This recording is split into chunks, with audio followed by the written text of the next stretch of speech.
আসসালামু আলাইকুম। চলে এসেছি নতুন একটা টিপস নিয়ে। আজকে আমি এমন একটা টিপস শেয়ার করব যার সাহায্যে আপনাদের মুখের গভীর থেকে অনেক উজ্জ্বল সৌন্দর্য বেরিয়ে আসবে। আর আপনাদের বয়স কমে যাবে ১০ থেকে ২০ বছর। একটা ফেস প্যাক ব্যবহার করবেন আর আপনি সবসময় মনে হবে যে আপনি একদম চিরসবুজ এমন একটা ফেস নিয়ে আছেন। তো এট ফার্স্ট আমাদের লাগবে ১ চামচ চিনি আর লাগবে ১ চামচের মতো কফি। আমার কফিটা হালকা একটু শক্ত হয়ে গেছে তাই নিতে একটু সমস্যা হচ্ছে। বাট আপনাদের কফি সবসময় একটু টাইট করে লাগানোর চেষ্টা করবেন, তাহলে আর কফিটা শক্ত হবে না। এরপর আমি ২ টো উপকরণ এখানে নিয়ে নিয়েছি। আর আজকের রেমেডিটা ইউজ করার জন্য অবশ্যই আপনাকে পুরো ভিডিওটা দেখে তারপর এপ্লাই করতে হবে।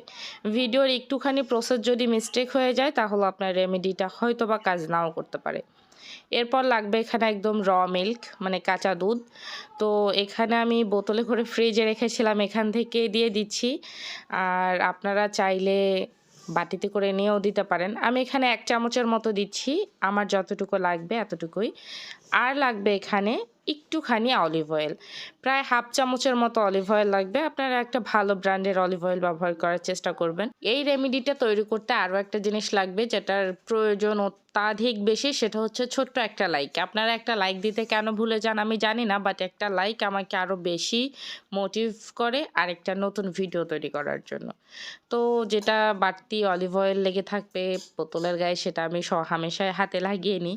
এরপর আমার এখানে সমস্ত উপকরণকে একটু ভালো করে মিক্সচার করে নিতে হবে।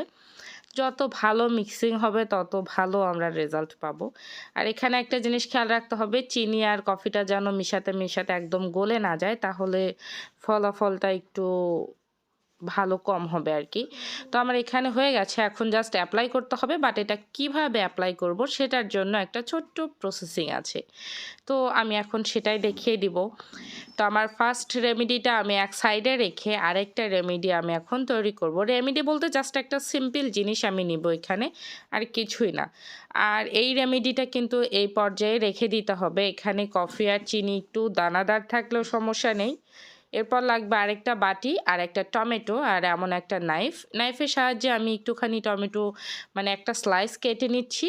আপনারা চাইলে পুরো টমেটোটাও নিতে পারেন যদি আপনারা মুখে একটু বেশিক্ষণ অ্যাপ্লাই করতে চান। তো এখানে আমি একটা কথা বলবো, টমেটোতে অনেকের অ্যালার্জি থাকে।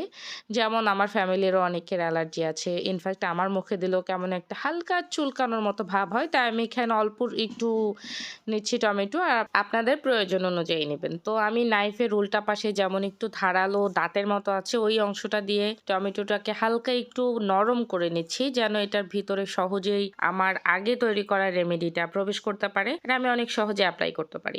আর এটার বিচি অংশটা না নেওয়ার চেষ্টাটাই করবেন, বিচি অংশটা ফেলে দিবেন বা আলাদা এক্সট্রাভাবে রেখে দিবেন।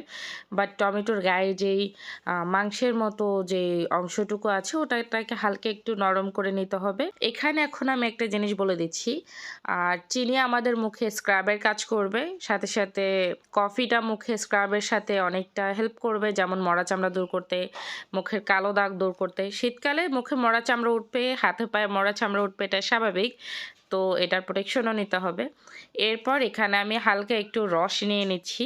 নেওয়ার পর এটাকে আমি অ্যাপ্লাই করব। এখানে আমার রেমেডিটার কোনো চেঞ্জ দেখা যাবে না, জাস্ট অ্যাপ্লাই করলে যতটুকু হাতে লাগে অতটুকুই একটা নর্মাল কালার। বাট আমি এখানে যদি কফি নিই বা কফি আর চিনি যেটা দলা ভাব হয়ে আছে ওটা যখন নিব, আর তখন আমার এখানে মরা চামড়াগুলো উঠতে হেল্প করবে অনেকটা। প্রথম অবস্থায় কিছুই আপনারা বুঝবেন না, বাট যখন আপনারা কফি আর চিনিটাকে এক্সট্রাভাবে নিয়ে তারপর এভাবে স্ক্রাবের মতো সার্কেলিং করতে থাকবেন, তখন বুঝতে পারবেন যে না আমাদের মুখের মরা চামড়াগুলো উঠছে বা আমরা কিছু একটা ফিল করতে পারবো। আর এইভাবে আপনারা যখন হাতে করবেন, নখ থেকে শুরু করে সম্পূর্ণ হাতে এভাবে ম্যাসাজ করবেন।